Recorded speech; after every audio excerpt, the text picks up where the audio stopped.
नमस्कार, news India देख रहे हैं आप और आपके साथ मैं हूं Surabhi Tiwari.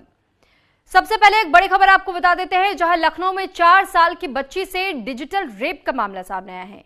School van driver पर दुष्कर्म का आरोप है। 4 साल की बच्ची से स्कूल वैन में दुष्कर्म किया गया है।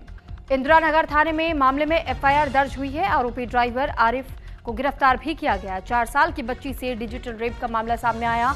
यूपी की राजधानी लखनऊ में बेहद शर्मनाक घटना देखने को मिली है।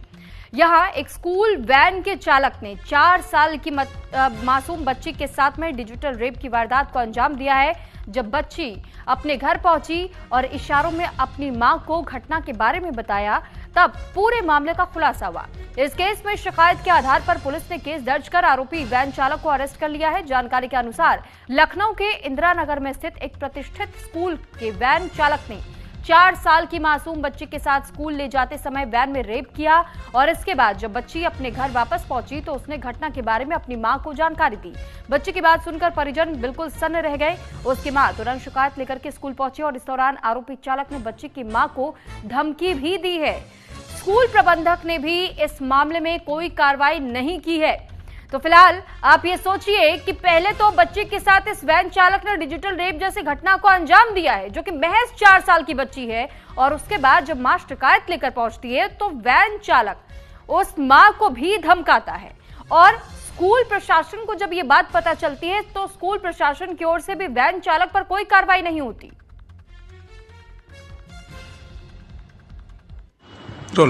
दिनांक 17 जुलाई 2025 को थाना इंदिरा नगर में वादिनी द्वारा सूचना दी गई कि उनकी 4 वर्षीय पुत्री जो स्कूल में पढ़ती है, वो जिस वैन के थ्रू उस स्कूल में जाती है, उसके वैन चालक मोहम्मद आरिफ द्वारा उनकी पुत्री के साथ गलत कृत्य किया गया है। इस सूचना का संज्ञान लेते हुए तत्काल थाना इंदिरा नगर में एक सुसंगत धाराओं में अभियोग पंजीकृत किया गया और अभियुक्त की गिरफ्तारी के लिए 2 टीमें लगाई गई। इन टीमों द्वारा अभियुक्त मोहम्मद आरिफ की गिरफ्तारी कर ली गई है। वादिनी द्वारा यह भी बताया गया था कि उन्होंने स्कूल प्रबंधन से शिकायत करी थी, जिसपे स्कूल प्रबंधन द्वारा कोई एक्शन नहीं लिया गया। इन पहलुओं पर जांच चल रही है। अग्रिम विधिक कार्रवाई प्रचलित है। मेरी बेटी जो है मुंशी पुलिया पे किडजी स्कूल है, सेक्टर 10 में इंदिरा नगर, वहाँ जाती है और मेरे 2 छोटे बच्चे और हैं, जिस वजह से मैंने वहाँ से वैन लगवा रखा था। वो स्कूल ने ही मुझे वैन प्रोवाइड कराया था और वहीं से मुझे नंबर दिया गया था। अभी 1 हफ्ता हुआ है, 1 हफ्ते ही स्कूल गई थी, सेकेंड वीक ये था। मंडे को मॉर्निंग में स्कूल गई है। जो ड्राइवर है मोहम्मद आरिफ उसके साथ, और जब स्कूल से छुट्टी का टाइम था तो मैंने उसको फ़ोन करके बोला कि आप उधर से मत लेके आइएगा, बच्चे को मैं अपने लेके आऊँगी। और जब मैं बच्चे को अपने घर लेके आई तो वो बहुत परेशान थी। मैं खाना खिलाने उससे जा रही थी तो मैंने उससे पूछा कि बेटा क्या हुआ है, तो बता नहीं रही थी। बहुत मेरे पूछने के बाद उसने बताया कि मेरे दर्द हो रहा है। तो मैंने उससे पूछा कि बेटा कहाँ दर्द हो रहा है, तो उसने अपने प्राइवेट पार्ट की तरफ इशारा करते हुए बताया कि मेरे यहाँ पे दर्द हो रहा है।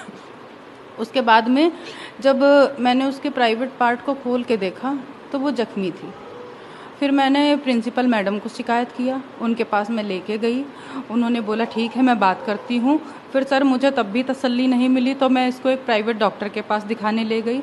वहाँ जब मैडम ने देखा तो उन्होंने बताया कि आपके बच्चे के साथ जो इसने बताया है वो सब कुछ हुआ है। तो इस पर ज्यादा जानकारी के साथ शाहबुद्दीन हमारे साथ जुड़ चुके हैं, लेकिन जिन लोगों को इस बात की जानकारी नहीं है कि आखिर डिजिटल रेप होता क्या है, तो जानकारी के लिए आपको बता दें कि जब भी कोई मासूम बच्चों के साथ में अगर इस तरीके से घृणित अपराध करता है, पैरों की उंगलियों का या हाथों की उंगलियों का सिर्फ इस्तेमाल किया जाता है और प्राइवेट पार्ट्स को अगर बहुत बुरी तरह चोटिल कर दिया जाता है तो इसे डिजिटल रेप का नाम दिया जाता है। इस पर ज्यादा जानकारी दे रहे हैं शाहबुद्दीन, जब ये मामला सामने आया, इस मामले में मां का ये कहना है कि हम स्कूल प्रशासन के पास पहुंचे, प्रिंसिपल को हमने शिकायत की, डॉक्टर के पास लेके गई तो मुझे पता चला कि उस बच्चे के साथ में क्या क्या हुआ है, और इसके अलावा स्कूल प्रशासन की ओर से कोई एक्शन इस वैन चालक पर नहीं होता है। वैन चालक उल्टा मां को धमकी देने पहुंच जाता है। बिल्कुल, देखिए बहुत शर्मनाक घटना है राजधानी लखनऊ की, क्योंकि जिस तरह से ये घटना घटी है वो कहीं ना कहीं एक समाज में मैसेज देती है कि क्योंकि कितने सारे बच्चे हैं। अगर देखा जाए कि एक स्कूल की अगर बात की जाए, अगर उसमें 100 बच्चे जा रहे हैं तो कम से कम उसमें 80 बच्चे हैं जो वैन से जाते हैं। और इस तरह की अगर घटनाएं होती हैं तो समाज में एक गलत मैसेज जाता है। और ऐसे लोगों पर, जो ये दरिंदे टाइप के लोग होते हैं, जो 4 साल की मासूम को नहीं समझते हैं कि वो उसकी समझ कितनी है। वो बच्ची है, अभी उसने शुरुआत की है जिंदगी की, और उसके साथ इस तरह की घटना को अंजाम देते हैं, तो शायद इनके साथ ऐसी कार्रवाई होनी चाहिए जो नाजीर बने। फिलहाल इस मामले में जो अब तक सामने आया है उसमें लगातार स्कूल प्रबंधन का बड़ा लापरवाही या कहें कि अनदेखी सामने आई है, क्योंकि लगातार पीड़ित परिजन उनसे शिकायत कर रहे थे। इस घटना के बाद स्कूल में गए, प्रबंधक से बोला, प्रिंसिपल से बोला, उसके बाद उन लोगों ने ना सिर्फ इस पर कार्रवाई करने की बजाय बल्कि उस परिवार को ही दबाने की कोशिश की, उनको रोकने की कोशिश की, और उनका पूरा टारगेट था कि किसी तरह इस घटना को दबाया जा सके। लेकिन फिर भी माँ बाप जो थे उन्होंने तय कर लिया था कि जिस दरिंदे ने ये काम किया है उसको सजा दिला के रहेंगे, और फिर वो पुलिस के पास गए और उन्होंने अपनी बात रखी, जिसके बाद पुलिस ने कार्रवाई करते हुए इस आरोपी पर और उसके बाद साथ ही जो वहां का स्कूल है, स्कूल प्रबंधक के ऊपर FIR करवाई है। ठीक है, यानी कि गिरफ्तार इस वक्त उस व्यक्ति को कर लिया गया है जिसने इस घटना को अंजाम दिया गया था।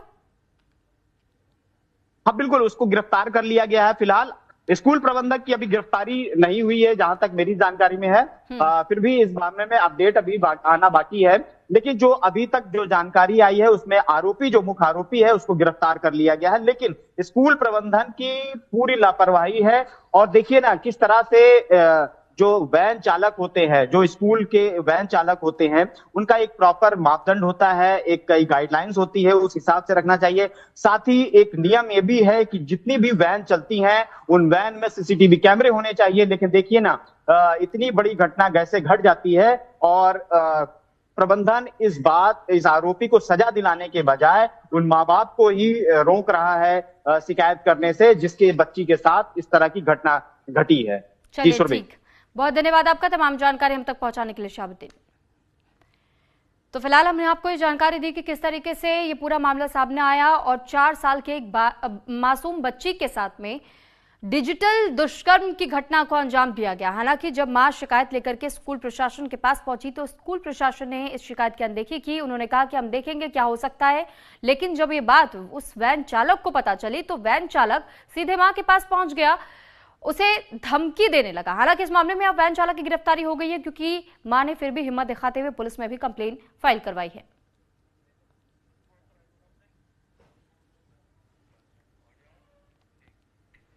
तो 21 जुलाई से शुरू होगा संसद का